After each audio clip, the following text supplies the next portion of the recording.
This is the Nowhere to Go But Up podcast, and I'm your host, Sean Dustin. Today I am talking to Sophie Wedlock-Smith. And Sophie is a cancer survivor. She currently lives in the UK somewhere, London, I believe, or somewhere in that area.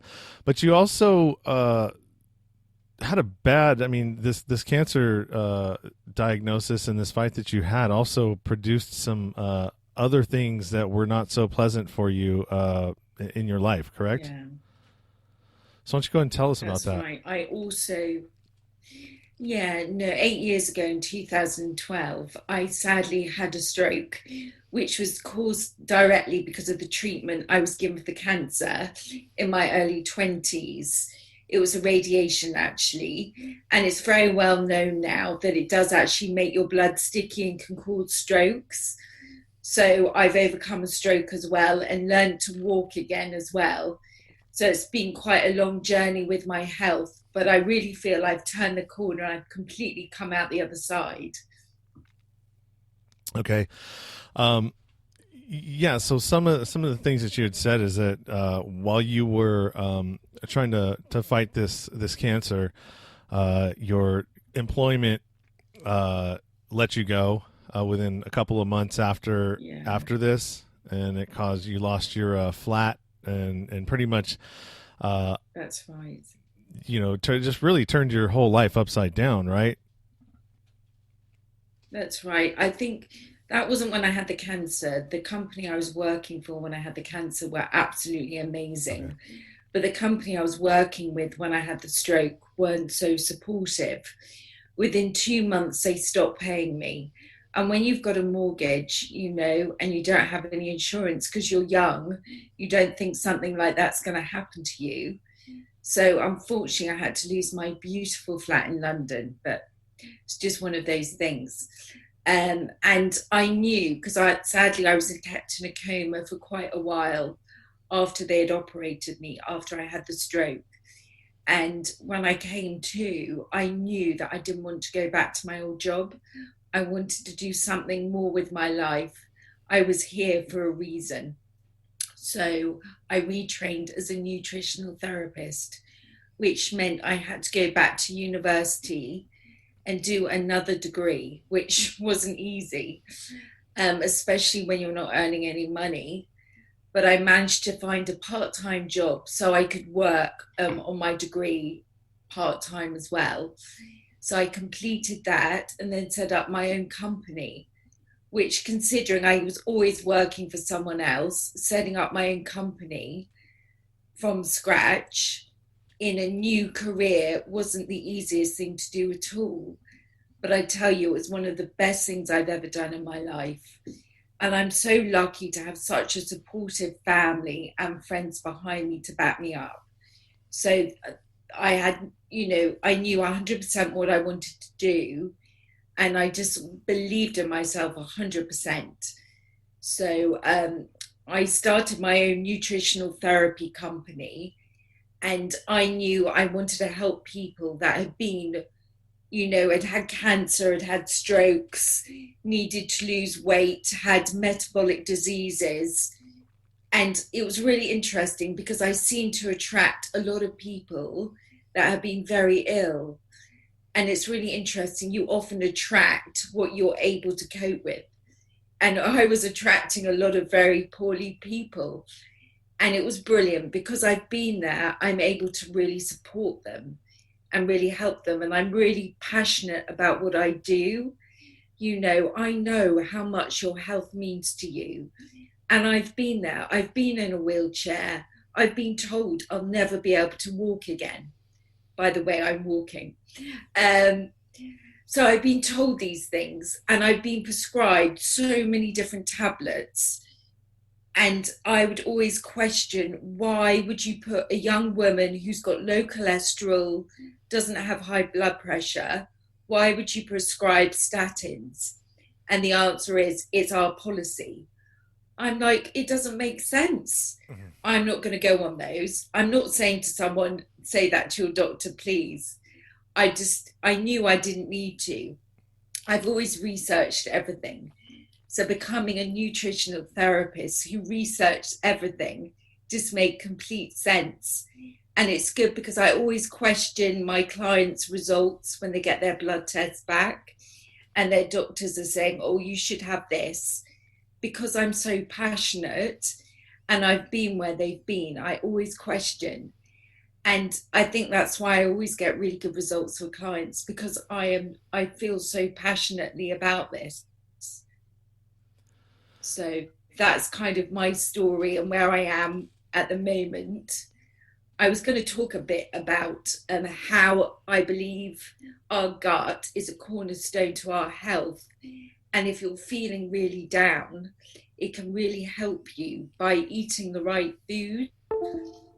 So your gut is where 70% of your serotonin is stored. So when you're eating the right foods to kind of support your gut, it's going to really help you feel better and feel energized. So when you're in a bad situation, you feel depressed, you feel down, if you're eating foods that help create serotonin in your gut, you're going to feel better. And these kind of foods are natural foods, natural fruits, plant-based foods, vegetables, and things that haven't been made in a factory and manufactured and don't come in a box. So things you can grow at home. So I think we're all kind of growing our own fruit and veg right now, which is really going to help us feel positive at this time.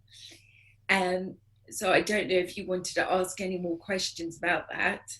Yeah, actually, I do. Somebody who struggles with weight myself, and a bad diet. I go through spurts. Where I'll be on a good, salads and fruits and vegetables, and I don't touch any of the breads, pastas, grains, rices, any of that stuff. But it's very hard to. It's easy to stop doing some things, but the problem isn't that, right? You stop it. The problem is not starting, right? Not starting again. I struggle with that quite a bit. I mean, I don't know, man. I just, we've been taught one way of diet, right? The old pyramid where it was, this, and that. And then, I went into the keto hole, and then it flips the whole thing upside down to now where you don't, and it's like, well, what have we been being taught? I mean, what's the truth? Well, I could talk about this subject for a long time. You've got the pyramid, and at the bottom, at the base, is like pasta, bread, carbs. And to be honest, we don't need that as a base of our diet. And I do think the keto diet is a great diet. It's a great diet to lose weight with. But it also keeps you energized, a bit like the paleo diet, which is like the caveman diet. You often find a lot of people do the keto diet, lose loads of weight, feel great, and then slip off the bandwagon and start eating normal food again. And unfortunately, the weight tends to creep on. I'm not saying the weight's crept on for you, but I'm just saying it's what happens. It's had brilliant results with people that have got epilepsy, people have got cancer. It's worked super well. But if it's working well for that, none of us want to get cancer. Should we not all be on some kind of ketogenic diet so we feel really energized? That's why I do something called the metabolic diet, which kind of looks at your body type, and you spend several hours answering quite a few questions. And it's really interesting because I wanted to have a vegan diet, but my metabolic type suits really good quality proteins and fats. So my diet is quite ketogenic diet because I have like eggs and chicken, but I try and have organic chicken. And they always say if you have meats, try and have organic grass-fed meats rather than organic corn-fed meats, because the corn isn't necessarily organic. So, and that can cause other issues. You've got to think about all these things, and it really does make a difference to your frame of mind and how you can kind of see yourself through a situation. But as well as diets, I tell a lot of clients, mindset, this is such a powerful thing. And at the moment, during lockdown, we really need to support our mindset. So I'm recommending to everyone, and I'm doing it myself, and if I don't, I feel awful, is to have a morning routine. So whether that's meditating, journaling, visualizations, affirmations, getting up and exercising, things like that are really going to support you. And to be honest, that's what's really helped me with my recovery and my mindset as well. It just kind of gives you hope. If you keep visualizing, it really helps create new neural pathways in your brain, which are going to help you. And I'm a great fan of Dr. Joe Dispenza, and he does a lot of meditations where you visualize, and they've been really supportive and helpful. I don't know, do you kind of do meditation at all? No, No? no, Okay. I don't. All the things that I probably should be doing, like meditating, reading, all the stuff that in my mind is time consuming, Yeah. or I make excuses for. Because I have so many other things that I need to be doing. Like even Yeah. now in the time of Corona, I have so many things that I need to be doing. Yeah. But I mean, really, do I really have that many things that I need to be doing? No, maybe I just don't schedule 16 interviews in 2 days. Maybe I Yeah. only schedule 4 a day. There's Gosh. different ways around it. Um, one of the things that I know for sure about diet is Yeah. or how we eat, uh, a lot of our ailments, right? Cancers, other inflammatory diseases, autoimmune issues, and things that happen. A lot of that can be cured with diet, right? It can have a huge impact, absolutely. I mean, um, I'm a member of mBANT, so I'll get into trouble by saying that food can completely cure cancer. I mean, personally, I believe it totally. But I also, if I could go back 20 years, knowing what I know now, I probably would have done things quite differently, to be honest with you. But a lot of inflammatory diseases, there is research confirming certain food groups can cause inflammation in the body. Like we know too many carbohydrates cause inflammation, make certain conditions worse, like arthritis um, and pain. And we know that omega 3s actually reduce inflammation in the body and help brain cells, ease pain, make movement easier. So there's a huge thing. And there's a lot of things I do with clients that have got certain cancers. Like if they've got breast cancer, for instance, we often remove dairy from their diet, or we get them on casein 2 type foods like sheep's milk and goat's milk, which is different to cow's milk because it's a different setup and it's got different hormones and it affects people differently.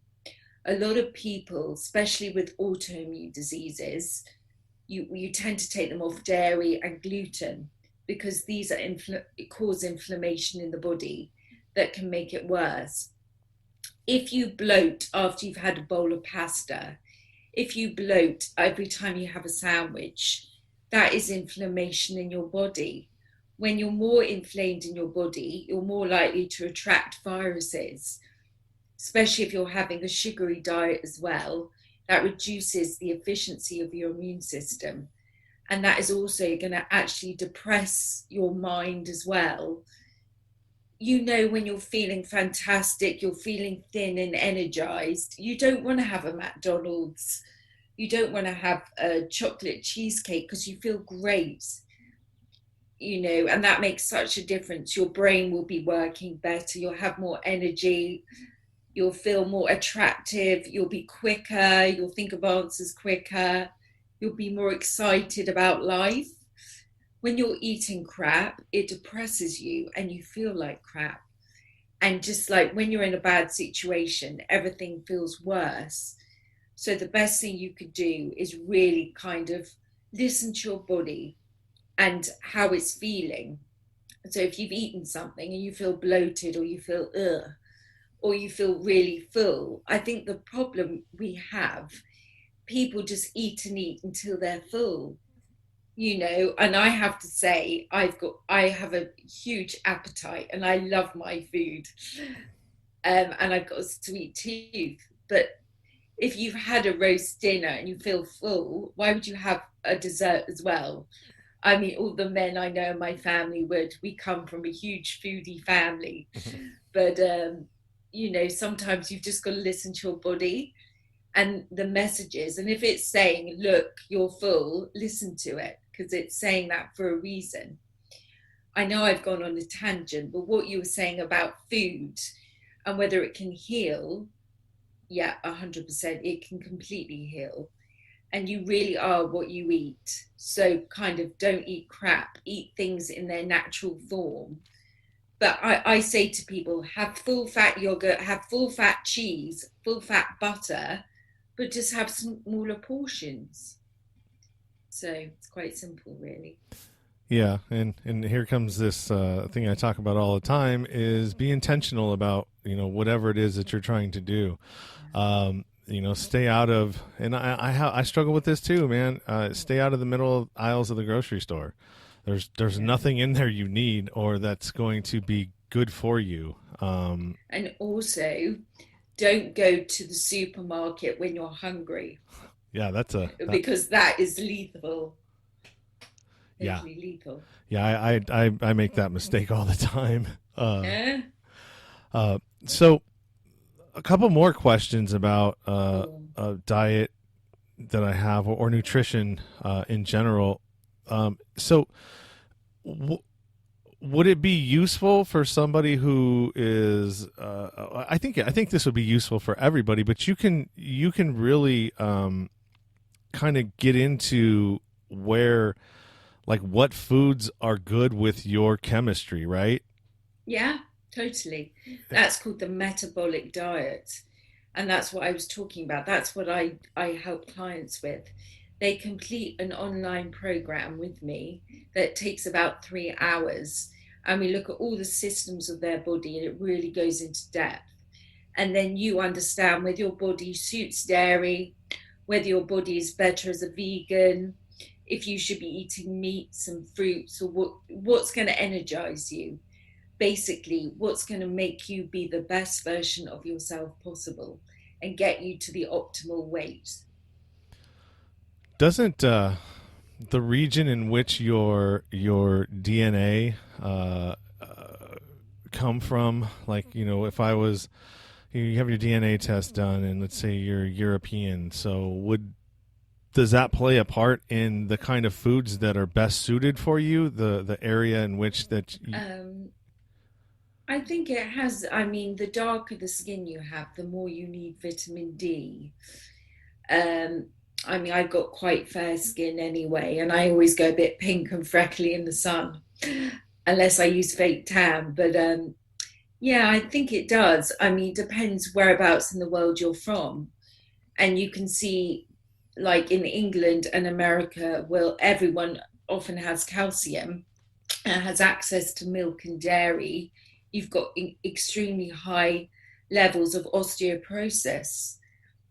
But you wouldn't think that would be possible because people have got access to dairy. So why would they have that disease? So it's just really interesting. So I think in Japan, they don't actually have a conversion for the word menopause because the women don't actually have the symptoms out there like they do in the US and the UK and Europe, which is really interesting. So, yes, your diet is sometimes dependent on where you live and the color of your skin and your DNA. You can do things called SNPs with your DNA and see if you've actually got the DNA to have certain cancers. That's why you've got Angelina Jolie having her operations that she did, which I don't quite understand, because working in the field of nutrition and cancer, you can change your SNPs by adapting your diet.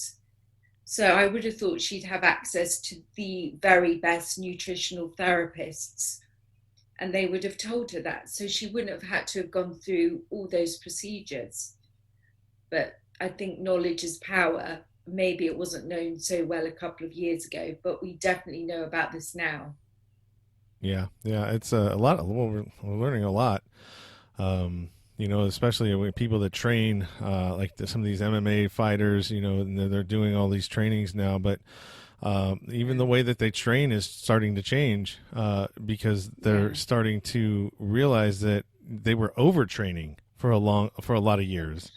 Your body is giving you indicators that, hey, and it has to do with your heart rate too, because if your heart rate is not after you train, let's say I trained yesterday, right, really hard, eat good, go to sleep good, go to sleep at a decent time, get 8 hours of sleep, but the next day, all right, I'm going to go and repeat again. But your heart rate tells you a lot about, well, no, you probably shouldn't, because it's not where it needs to be right now. You're not fully recovered yet. Yeah. Well, it's really interesting you talk about that, because I get so many women come to me who have been on yo-yo diets, go to the gym 5 times a week, run, swim, play tennis, and can't understand why they're not actually losing weight. But actually, women have got a different makeup and hormones to men. And when we exercise too much, it can stress our adrenals and put pressure on our cortisol. So when we do that, we can actually, when we're stressing our adrenals, we're more likely to keep the weight around our middle and our tummy. And when someone comes to my clinic and they're thin everywhere, but have got a bit of a chubby tummy, and they tell me they're exercising every day, they're barely eating a thing, I know exactly why. And then it's just a matter of tweaking and starting to speed up their metabolism again. Because if you've been on so many diets, you actually slow down your metabolism. Yeah, I had an issue when I tried to go back into to do the keto diet again, where I couldn't get, like, I got fat adapted pretty quick the first time around, and then I tried to do it again, and I couldn't get it. I couldn't get back into ketosis. Like, I tried, and maybe I wasn't eating enough fat. I don't know, but I couldn't get the keto sticks to light up the color I needed them to, and so I was like, well, and I just gave up on it. Oh no, it would have come back. It's just like tweaking your diet. Do you have like blood work done before you go back onto keto? No, I did this last time I had it done. But I mean, I just I've sort of fallen off of it. Yeah. I lost 35 pounds. Um, Wow. and then it took me 2 years for me to, because I've almost gained it all back now after 2 years. And this Corona thing and this self isolation hasn't helped. That's for sure. Yeah. You know. I don't know about you in America, but in England, it's really difficult to kind of get the kind of vegetables I want at the supermarket. So I'm growing my own at home now, and they're not going to be ready for harvesting the carrots until September, October. Um, so it's not easy at the moment. And you've got to remember, if you have been on lots of diets, I've had people come to me that have just been so down and said, look, I've done something like the Cambridge diet. I know I can lose weight on that. I can guarantee, and I'm going to get into trouble for saying this, but if you keep doing that, you will slow down your metabolism and you'll lose weight, but you'll put it back on afterwards and some. So it's just learning. There is such a simple way that everyone can live. You can have a holistic, natural weight loss and keep the weight off and just feel amazing and not even think about foods and what you're eating. Food, there shouldn't be any forbidden food, and it is possible to learn how to do that. So I managed to lose quite a lot of weight after I had my stroke because I was in hospital for 4 months in a wheelchair. And all my lovely friends would bring me cupcakes and macaroons, all the foods I love, to cheer me up. And I was like, well, I'm never going to walk again. My life is awful. I'm going to eat them. But I love fashion. And when I got out of hospital, none of my lovely clothes fitted. So I'm like, right, I'm going to learn what to do. So I started my nutrition course and I was learning so much stuff. And I just started eating basic, simple foods. I went back to basics, making sure I have 3 meals a day and I can have snacks, but always have protein the size of the palm of your hand for each meal. So for me, I'm quite tall, I'm 5'10". So I need about 45 grams to 50 grams of protein a day. So what that might look like, that might be the size of the palm of my hand, 2 eggs for breakfast, a chicken breast for lunch, and a salmon fillet for dinner, or lentils or chickpeas, depending on my mood. But if you're eating consistently throughout the day, it just makes you feel so much more positive. So another trick, if you have a snack, lots of people will have, an apple or a banana for a snack. That's a great snack, but it's a glucose. So whenever you have a glucose, your energy goes up. Whatever goes up has to come down. So the way to make it come down gently is to pair it with a protein. So to have a banana or an apple and have a couple of nuts with it. Don't have a huge handful of nuts, but just have like some pistachios, like 5 or 6. And that, I promise, you'll feel the difference and it will balance your blood glucose and you won't feel hungry really quickly after. And if you get down, one of the key things to do is start balancing your blood sugar levels. And what I tend to do is, clients that get down, I give them good stuff for their gut bacteria. So we really focus on probiotic foods, which are things like sauerkraut, kimchi, kombucha, and things like that. Not everyone likes stuff like that, but it does make a difference, I promise you. Have you ever had sauerkraut and kombucha? I do. I actually just threw away some kimchi that had been sitting around Oh, for it was it expired. oh, But you can, like in the kimchi, you can. It's almost like when it hits your tongue, tingles. yeah, it tingles, like it's Yeah, like there's like their bacteria are dancing on your yeah, tongue. yeah. But yeah, I mean the gut is. We're finding out a lot more about how I important that know, gut is, right? That's I almost like know. that's the first brain now, right?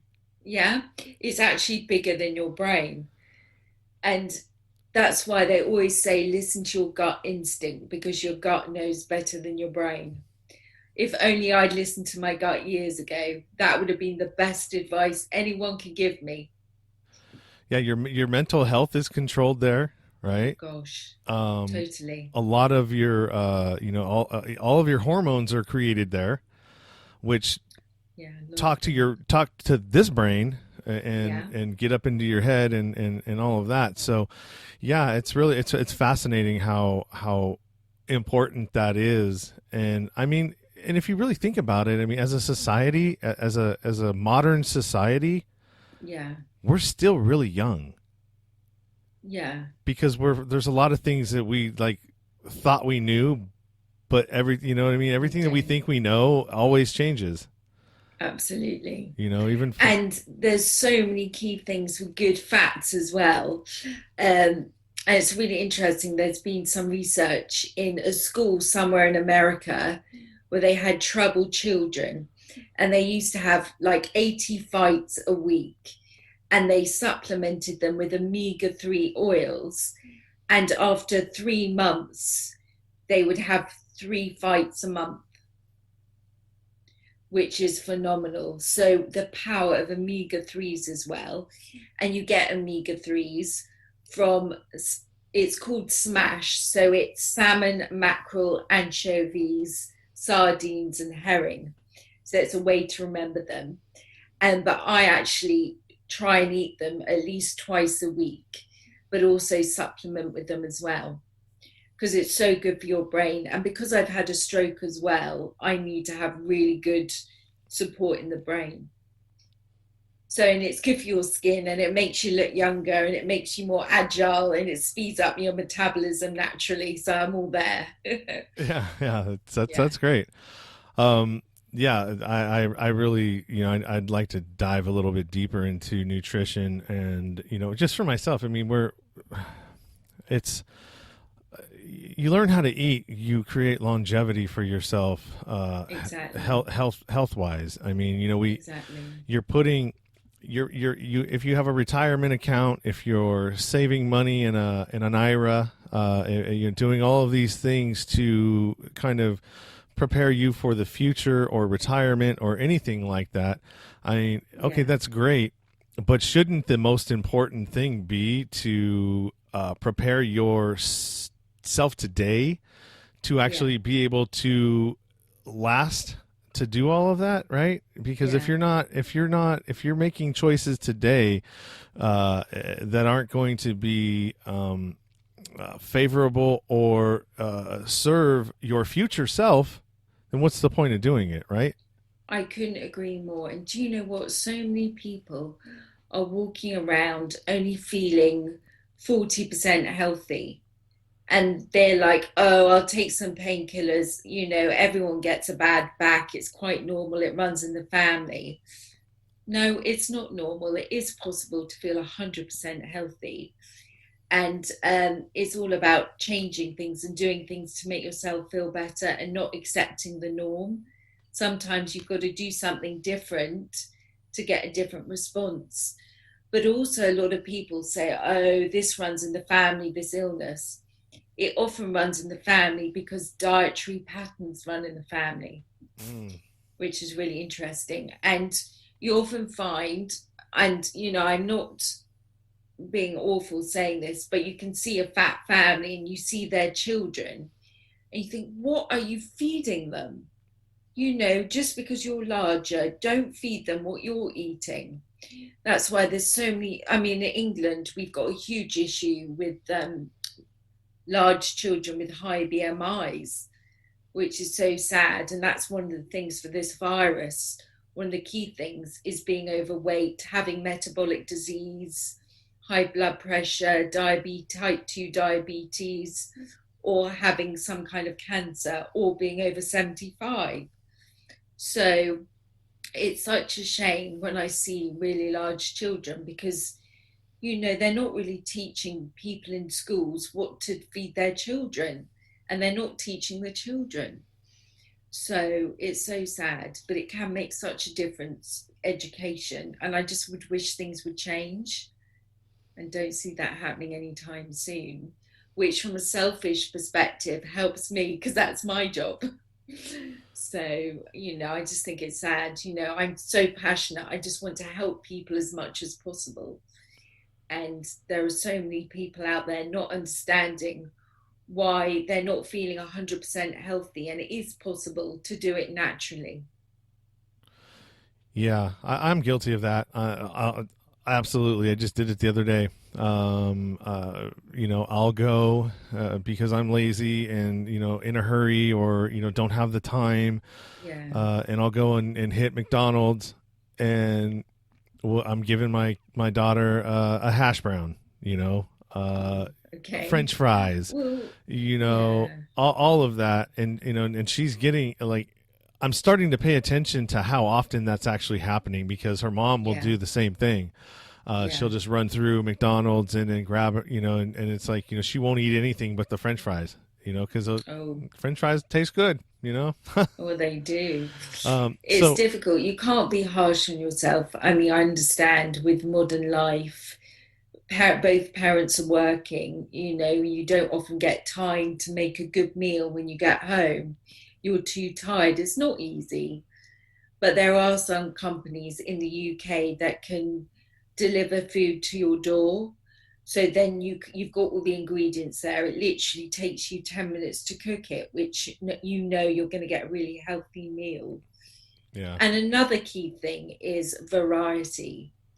to have a variation for your gut bacteria, because the more stuff you're eating, the actually healthier it is for you, and the more it will improve your immune system and actually help your brain and make you feel more positive.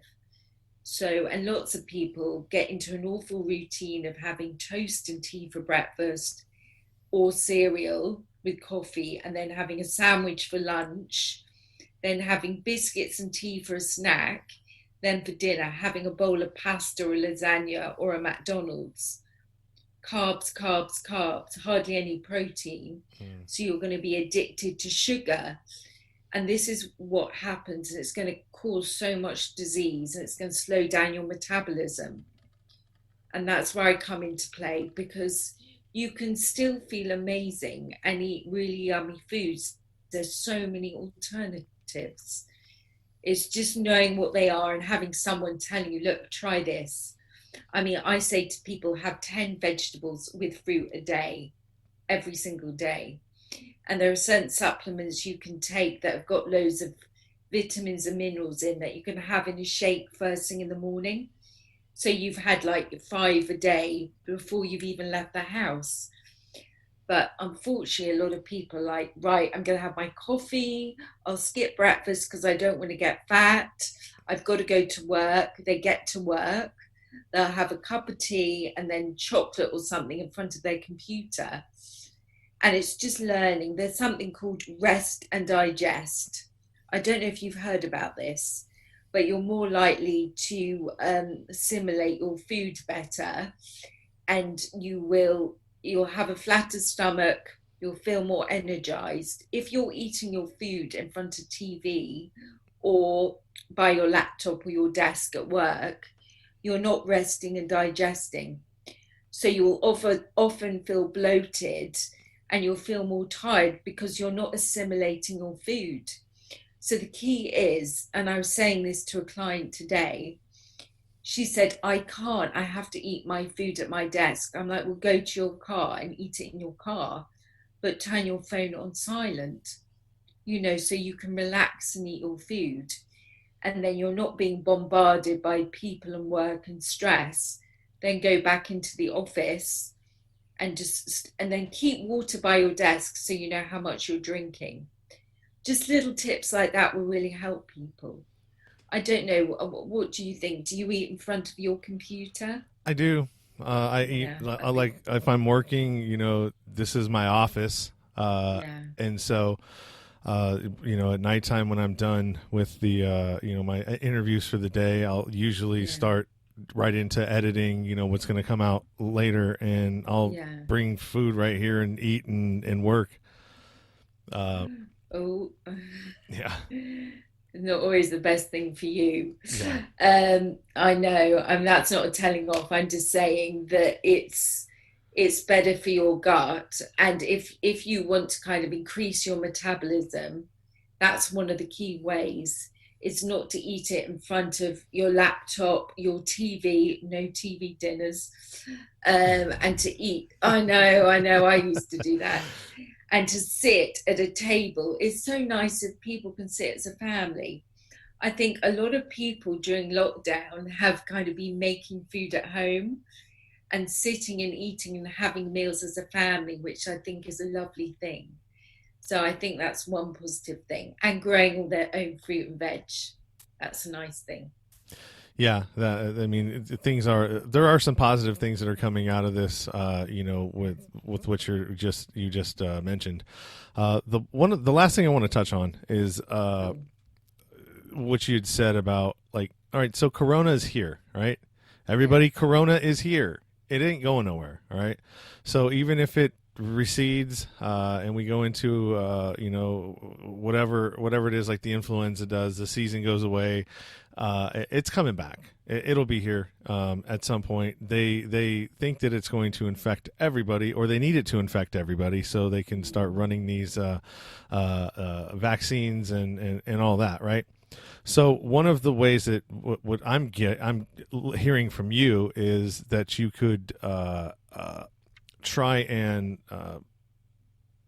help yourself if you actually were to get this virus at some point Oh, yeah. is to, start the process now, right? Yeah. Start that process now to where you're starting to not have so much inflammation, and you're basically you're tuning your body up, right?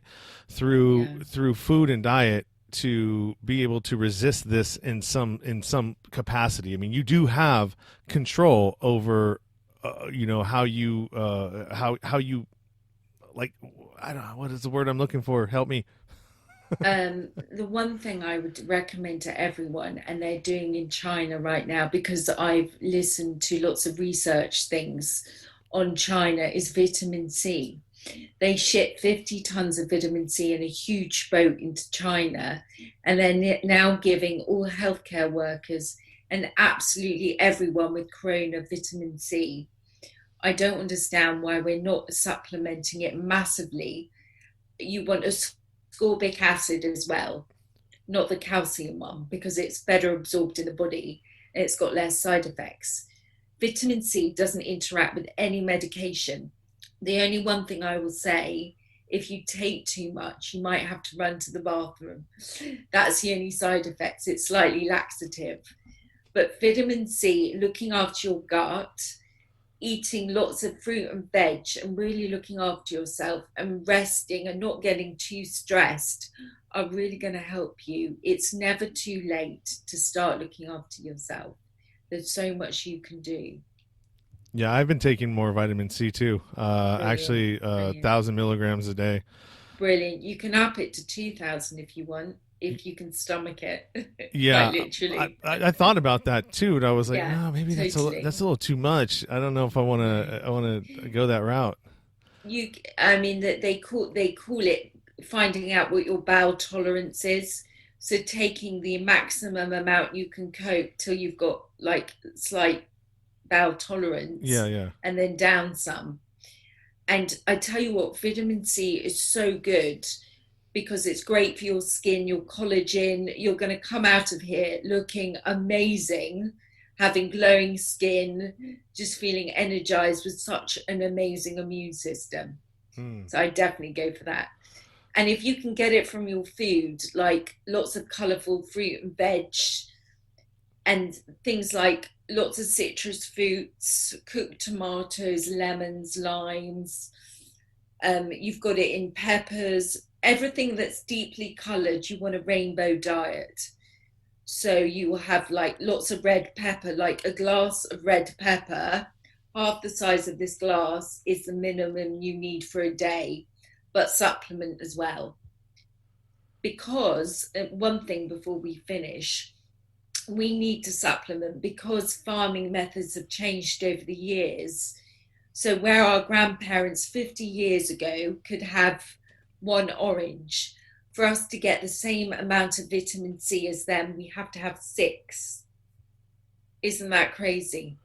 Well, how explain that? Why is that?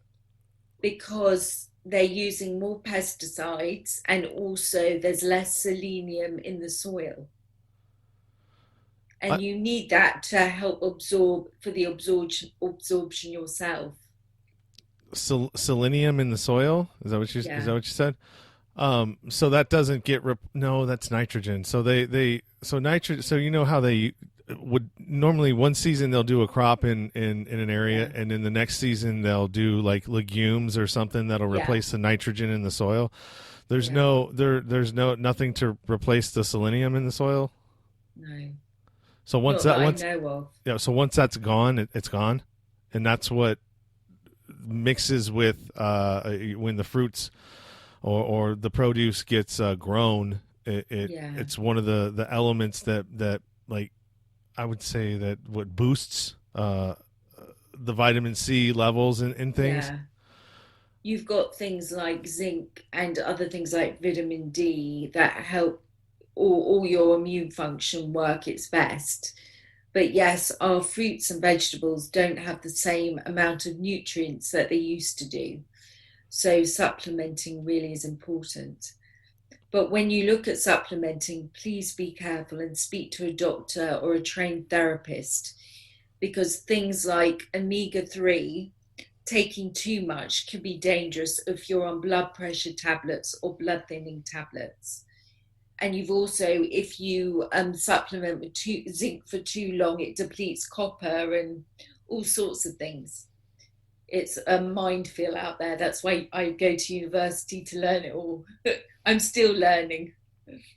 Yeah, it appears that way. And the more people that I talk to on this podcast, it's like I'm starting to see that, like, you almost, if you want to be a complete human, you really have to have like a coach in in every area, right? Nutrition, Yeah, finances, yeah, all of these different areas in life. If you're not like trained in some of these things, we're living on, like you said, your parents, what do you do? Oh, that's the family dish.